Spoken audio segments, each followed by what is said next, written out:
Brad Jones, a big name in the kettlebell sphere, recently left StrongFirst to join an online program. So I thought it was fitting to talk about iron cardio, a protocol that has been on my radar for quite some time now, and I want to give you my thoughts about it. And as usual, this is not a critique of Brett as a person. I had him on a podcast. We had a great conversation.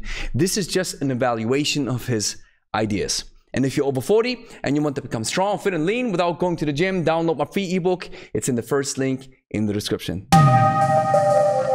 Goedenavond, Gregory van Lebe hier. Iron cardio is built around a very simple structure. One clean, one strict press, and one rack squat per side with plenty of rest between sides, done for a given time frame, 20, 30, or 40 minutes. The exercise selection reminds me of Dan John's ABC program, and variables include longer work time, double bells, using a snatch at the end of the protocol, or occasionally throwing in a pull-up. Considering that Brad considers a 32 kilogram kettlebell with this session light, clearly defines this type of program as a minimalist strength protocol. So here are my thoughts. I think the exercise selection is absolutely solid. Clean, press, squat, snatch.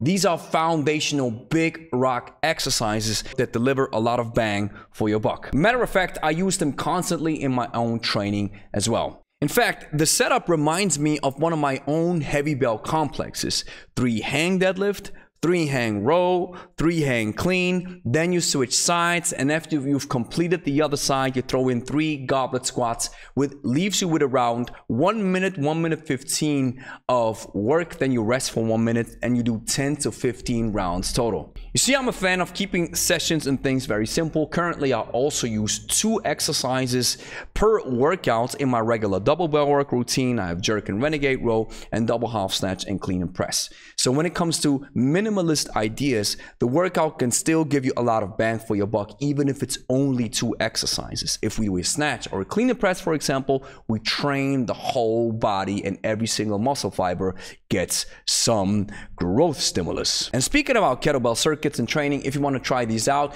be my guest. What you then really need is a proper kettlebell. We use the Pro Kettlebell exclusively. It's one of the best kettlebells ever. And if you want to get one, use the code in the description to get 10% off your next purchase. The book itself is overly complex, and a similar critique was offered to Pavel's recent book, where somebody said this could have been a blog post. It could be easily just a short workout recommendation or a follow-along workout, and you can be done with it. Instead, Iron Cardio is filled with movie references, feedback loops, and casual banter, which is fine. However, when you look at it from the bird's eye perspective, it's not that easy to read, and it's all wrapped around what's essentially a 3 to 4 exercise routine. But here's my real issue: the use of the term cardio or aerobics. Locomotion-based activities such as running, rowing, cycling,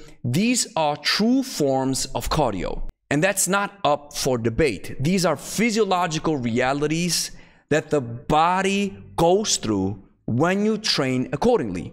That's the reason why marathon runners have an insane amount of endurance, and that's the reason why strength athletes are super strong. It's different adaptations, or to be more precise, it's the Said principle, specific adaptations to imposed demands. So locomotion-based activities are movements that you do on a continuous cyclical basis, allowing blood to circulate freely to and from the heart. Strength training, on the other hand, occludes blood flow. The muscle contraction restricts return of the blood to the heart, forcing the heart to pump against resistance. The body is essentially telling the heart to pump more blood to the muscle, while at the same time the muscle is restricting blood access. Over time, what this creates is a so-called strength athlete's heart. The heart wall gets thicker, but the capacity of the heart shrinks. And this is not ideal for cardiovascular health. That's why integrating true cardio sessions like running, cycling, or rowing makes sense for every serious strength athlete. It's essential to balance these effects because strength training is awesome, cardiovascular training is awesome, and for us, regular people over 40 who want to improve their GPP, it makes sense to include both forms of training into our workout schedule. And Brett makes a fair point. You see, ballistic kettlebell lifts are cyclical and momentum based. I came to this realization as well.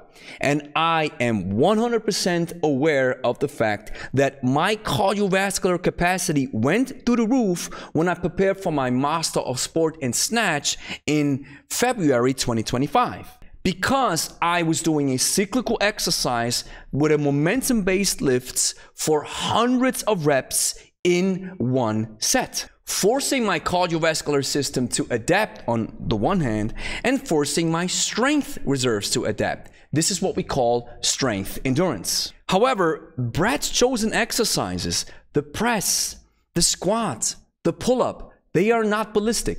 These are strength-based exercises. So a 5 to 10 minute snatch set can indeed build strength endurance, like I mentioned, like rowing, for example. But if you do a heavy snatch with a heavy bell once, then you put it down, then you rest, and you repeat after a few minutes, that's not cyclical. That's acyclical strength work. And there's also the issue of this type of breathing that the Hardstyle or StrongFirst or RKC guys are a fan of, which is called power breathing. This may further limit blood flow and reduce the cardiovascular benefit. Then comes the tendency to reference mystical Russian research, reference Pavel's name 16 times in the book, and use clickbait terms like strong endurance or strength aerobics. They sound great, but physiologically, they don't make sense. So essentially what I see in the end with the Iron Cardio protocol is a great strength circuit with a minimalist exercise selection that you can make great strength gains, especially if you use a heavy kettlebell, but not a cardio protocol. Because local motion activities, they support blood flow. Strength exercises restricted. So applying the word cardio is misleading at best. Brett quoted Pavel saying, while aerobics traditionally means cardio, there are peripheral adaptations such as increased capillarization and oxygen extraction in the muscles that are equally important, and that Iron Cardio supposedly delivers both.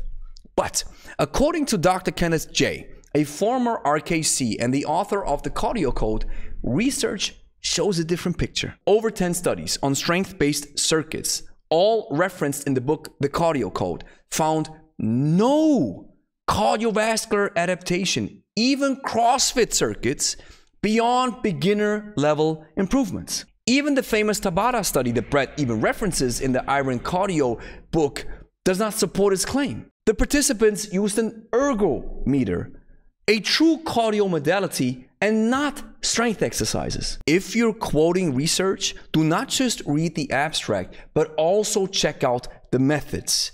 And then the conclusions and the discussions might make more sense. So, is Iron Cardio good or bad? It's great if it gets you off the couch, if it gives you structure, and makes you train consistently. And don't worry, these exercises deliver so much bang for your buck, you can use them in any type of rep or set protocol. And I absolutely see its application as a decent strength program. But calling it cardio or aerobics is misleading. I personally use this type of circuit from Brad Jones as my strength development circle with a heavy kettlebell, just like the one that I referenced in the beginning of this video, and not for heart health or endurance. Here's the next thing that you have to do. Clean and press that like and subscribe button and share with a friend.